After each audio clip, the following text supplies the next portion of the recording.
안녕하세요.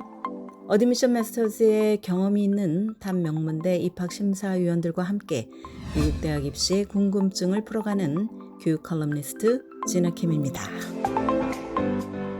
구독과 좋아요, 알림 설정은 영상 제작에 큰 힘이 됩니다. 미국 서부 지역의 한 고등학교 12학년생인 올리비아는 고교 시절 대부분 AP 수업을 들으면서 거의 완벽에 가까운 GPA를 획득했고 또 SAT 점수도 1600점 만점에 1530점으로 뛰어났습니다. 올 가을학기 대학 입시를 치른 결과 올리비아는 인디애나주의 퍼듀 대학과 일리노이 주립대인 어버나 샴페인으로부터 불합격 통보를 받았습니다. 두 대학의 전반적인 신입생 합격률은 60% 이상입니다. 그러나 올리비아는 각각 서부와 동부의 사립대학인 USC와 NYU로부터는 합격 통보를 받았습니다.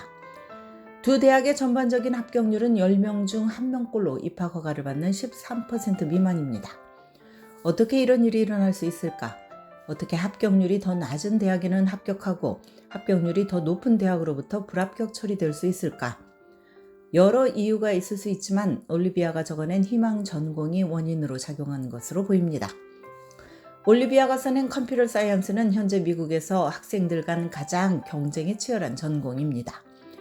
엔지니어링이 그 뒤를 바짝 따르고 있고 비즈니스도 인기 전공입니다. 바이오처럼 프리메 트랙에 있는 전공도 엘리트 대학에서는 경쟁이 치열합니다. 전문가들은 전공 선택이 대학 합격 여부에 가장 큰 영향을 미치는 요소 중에 하나라고 강조를 합니다. 학생과 학부모도 어느 전공 분야가 경쟁이 더 치열한지 자각하고 있지만 최근 4년에서 8년 사이에 갈수록 지원자의 기대와 현실 간의 괴리가 커지는 상황입니다.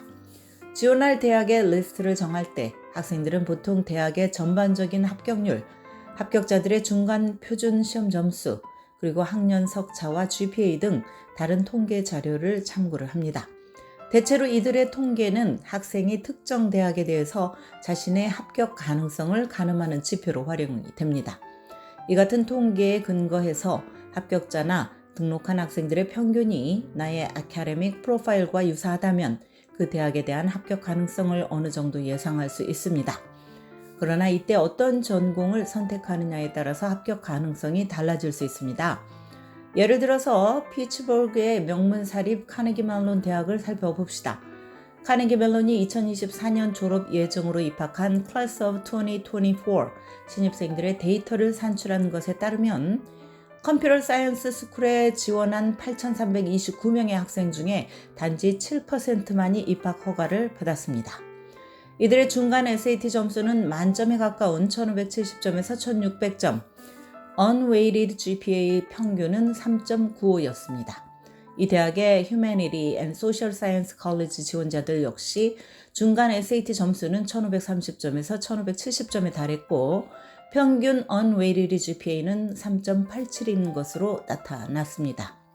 한편 UIUC에서는 최근 College of Education 신입생의 경우 중간 SAT 점수는 1160점에서 1350점, 평균 Unweighted GPA는 3.36에서 3.80인 것으로 나타났습니다. 이 대학의 College of Engineering은 같은 항목을 비교했을 때 중간 SAT 점수는 1440점에서 1540점, 또 평균 GPA는 3.75에서 4.0인 것으로 조사가 되었습니다. College of Business의 경우 중간 SAT 점수는 1360점에서 1480점, 평균 Unweighted GPA는 3.61에서 3.95인 것으로 나타났습니다. 다음으로 UC 시스템으로 편입하는 학생들의 프로파일을 살펴봅시다. UC 시스템의 편입 합격 데이터는 매우 투명합니다. UC는 신입생 합격 데이터를 전공별로 공개하지는 않지만 9개 캠퍼스의 편입 지원자들에 대한 자료를 공개하고 있습니다. UC 버클리의 경우 2021년 컴퓨터 사이언스 전공의 편입 지원자 1210명 가운데 겨우 4%만 합격을 했습니다.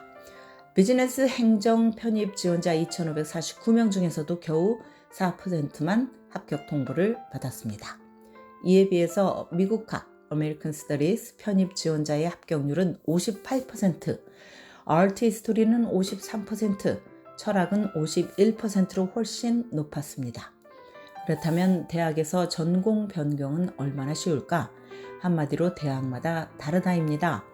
일부 대학은 학생들이 단과대 간에도 전공 변경을 자유롭게 할 수 있도록 허락을 합니다. 예를 들어 한 대학의 College of Art and Science에 전공 미정으로 지망을 해서 합격한 학생이 대학에서 공부를 시작한 후에 비즈니스에 대한 관심이 생겨 2학년생이 되기 전에 College of Business로 바꾸기를 원한다고 칩시다. 아카데믹 어드바이저와 상담을 하고 필요한 과정을 마친 뒤에 변경이 가능할 수 있습니다.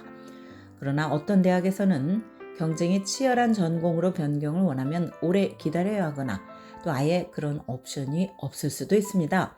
예를 들어서 매사추세츠 대학의 엠허스트 캠퍼스의 경우 더 이상 학생들이 인기가 많은 스쿨 오브 매니지먼트로 트랜스퍼하는 것을 허락하지 않습니다. 신입생으로 대학에 지원을 한 뒤에 입시 결과가 좋지 않은 학생들의 편입학에 대한 관심이 매년 증가하고 있습니다. 편입을 희망하는 학생들 중에 상당수가 고등학교 때 우수한 성적을 거두고 또 표준시험 점수도 SAT 1400점 이상, ACT 32점 이상으로 높은 경우가 많습니다.